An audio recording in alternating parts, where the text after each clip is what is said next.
મારી માં ખૂબ જ સુંદર હતી. જ્યારે હું અને મારી માં સાથે બહાર નીકળતા ત્યારે લોકો એમ જ સમજતા કે અમે બંને બહેનો છીએ.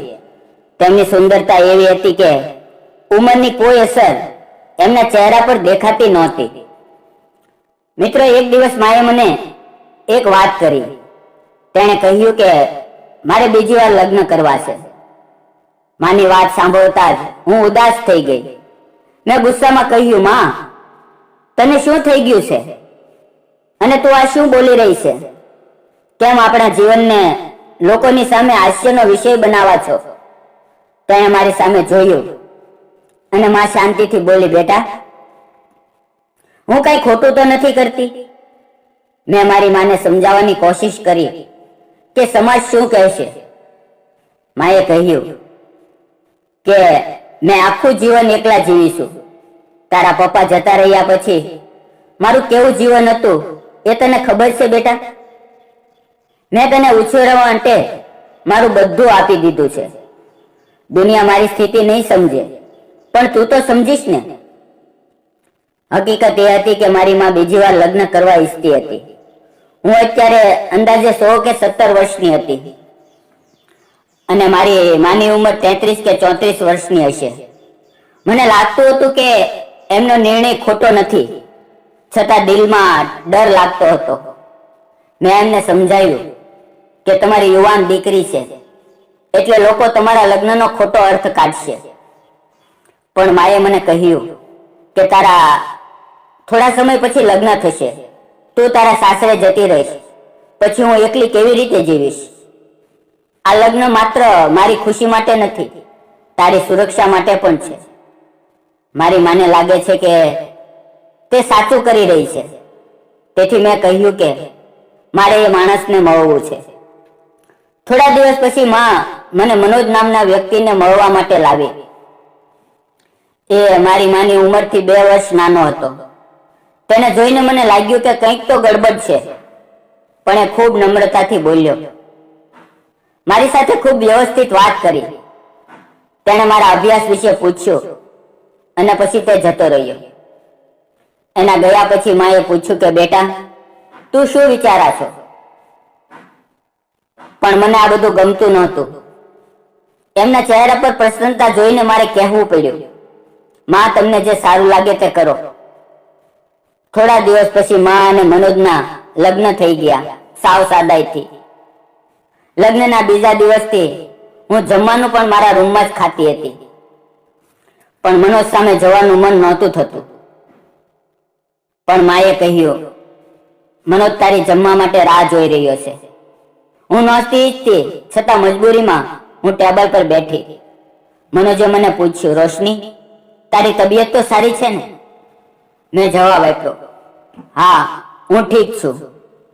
તેણે કહ્યું, તને મારા પર ગુસ્સો તો નથી?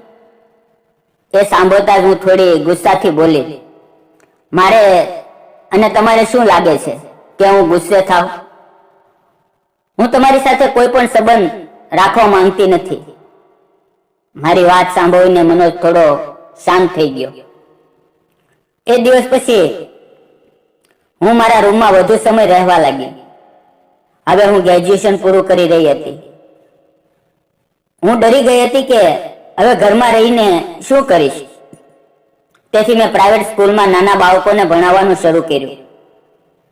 મેં ઘરે જવાનું ઓછું કરી નાખ્યું. મનોજની નજર સામે નથી જવું, એ જ મારો ઉદ્દેશ હતો. હજુ સુધી મારી સાથે કંઈ ખોટું તો નહોતું થયું, પણ એની નજર હું દરેક સમયે સહન નહોતી કરી શકતી. મને આમ થતું કે એ ગંદી નજરથી મને જુએ છે. મારી માં હવે એના જીવનમાં ખુશ હતી અને હું મારા રૂમમાં એકલા મારી દુનિયામાં. એક દિવસ એક અનોખી ઘટના બની. મનોજે મારા રૂમના બારણે ટકોર કરી અને પૂછ્યું, શું તું મારી માટે ચા બનાવી આપીશ? મેં વિચાર્યું કે અત્યારે જ દરવાજો બંધ કરી દઉં, પણ પછી લાગ્યું કે એ ખોટું થશે. હું તો આ જ ઘરમાં રહીશ. મેં તેના માટે ચા બનાવી. ચાનો કપ લઈને હું તેના રૂમમાં ગઈ. ચા આપીને હું ચાલવા લાગી ત્યારે એણે રોકીને કહ્યું, રોશની, બેસ. મારે તારી સાથે થોડીક વાત કરવી છે. હું ત્યાં સોફા પર બેસી ગઈ.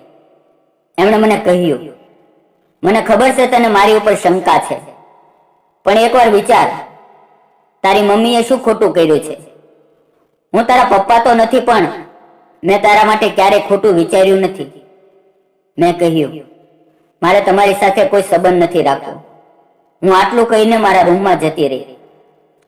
2 દિવસ પછી માએ મને કહ્યું કે મનોજ તારા માટે એક લગ્ન માટે સંબંધ લાવ્યા છે. મેં ગુસ્સામાં કહ્યું, મારે લગ્ન કરવા હશે ત્યારે છોકરો હું પોતે પસંદ કરી લઈશ. મારે તમારું કહેવું નથી સાંભળવું. એ દિવસથી માએ લગ્નની વાત છોડીને મૂકી દીધી. એક દિવસ મારી સ્કૂલમાં એક નવા શિક્ષક આવ્યા. તેનું નામ રવિ હતું. ધીરે ધીરે રવિ મને ગમવા લાગ્યો અને હું પણ તેને ગમવા લાગી. અમારા બંનેની દોસ્તી પ્રેમમાં બદલાઈ ગઈ અને પછી ઘરે લગ્નની વાત ચાલી. મેં પણ કોઈ પણ વાત છુપાવી નહોતી. એક દિવસ રવિને મેં કહ્યું, મારે તને મારી મમ્મી અને મનોજ વિશે બધી વાત કરવી છે. રવિએ ખૂબ જ સમજદારીથી કહ્યું, મને તારા ભૂતકાળથી કોઈ ફરક નથી પડતો. હું તું જેમ છો તેમ જ સ્વીકારું છું. મેં કહ્યું, મને મનોજ ઉપર વિશ્વાસ નથી. તે મને ખોટી નજરે જુએ છે. રવિએ મને સમજાવી કે કદાચ તું વધુ વિચારતી હશે, છતાં હું તારા ઘરે મારા માતા પિતાને મોકલીશ. થોડા દિવસમાં અમારી સગાઈ થઈ ગઈ અને પછી લગ્ન થઈ ગયા. હવે હું રવિના ઘરમાં મારા સાસરિયામાં હતી. હવે હું ખૂબ જ ખુશ હતી. મારા મનને શાંતિ હતી. મનોજ જેવો માણસ હવે મારી આસપાસ નહોતો. એક દિવસ પગ ફેરા માટે માને મળવા જવાનું હતું. મનોજ પણ ત્યાં હતો, પણ મેં તેની સાથે કોઈ વાત નહોતી કરી. થોડી વાર પછી પાછી હું મારા ઘરે જવા માટે ઊભી થઈ ત્યારે મનોજે કહ્યું, મારે તને એક વાત કહેવી છે. તું ત્યાં તારા સાસરિયામાં ખુશ છે? તેની વાત સાંભળીને હું ચોંકી ગઈ. એ રવિ મારા મિત્રનો ભાઈ છે અને એ સંબંધ મેં જ તારા માટે શોધ્યો હતો.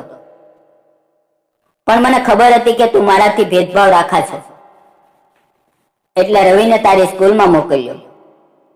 એમણે કહ્યું, હું તારો સોતેલો પિતા છું એ સાચું છે, પણ હું ખરાબ નથી.